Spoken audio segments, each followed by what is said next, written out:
पाहताय महाराष्ट्रातील सर्वात जलद news network Maharashtra police news 24। 27 जुलै 2026 रोजी गणेश वाड, सुभाष वाड व भोईपुरा परिसरातील बेघर महिलांच्या आमरण उपोषणाचा 5वा दिवस होता। यावेळी आमरण उपोषण स्थगित करण्यात आले। उपोषणकर्त्यांचा आरोप आहे की पुसद नगर परिषदेचे मुख्याधिकारी, नगराध्यक्ष तसेच राज्यमंत्री तथा आमदार इंद्रनील नाईक हे जनतेसमोर आमने सामने येऊन प्रश्नांवर पाठपुरावा करण्याचे धाडस दाखवत नसून प्रत्यक्ष चर्चेला टाळत आहेत।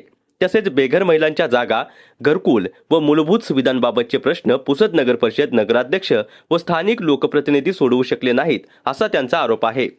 उपोषणकर्त्यांनी दावा असा केलाय की त्यांच्या जवळ नगर परिषदेची काही कागदपत्रे असून ती संशयास्पद स्वरूपाची आहेत। त्यामुळे संबंधित अधिकारी प्रत्यक्ष चर्चेला नकार देत असून स्वतः येण्याऐवजी कनिष्ठ लिपिक व इतर कर्मचाऱ्यांना पाठवत आहेत। या सर्व बाबी लक्षात घेता पुसद नगर परिषद या प्रश्नांवर तोडगा काढण्यात असमर्थ असल्याचा आरोप करत पुसद येथील आमरण उपोषण स्थगित करण्यात आले। तसेच काही दिवसानंतर मुंबई येथील मंत्रालयासमोर पुन्हा आमरण उपोषण सुरू करण्यात येणार असल्याची माहिती उपोषणकर्त्यांनी दिली आहे। जिल्हाधिकारी साहेबाला कळवलं होतं, त्याचे पत्र होतं, तहसीलदार साहेबाला गेलं होतं, इतर सर्व कार्यालयाला गेलं होतं। या साहेब या।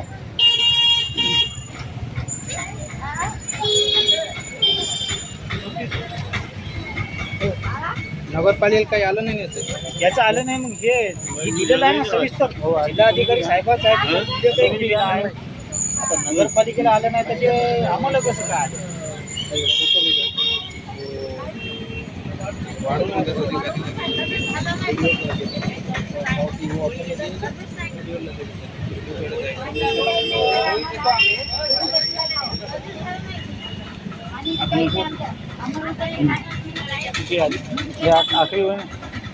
आखिरी क्या है?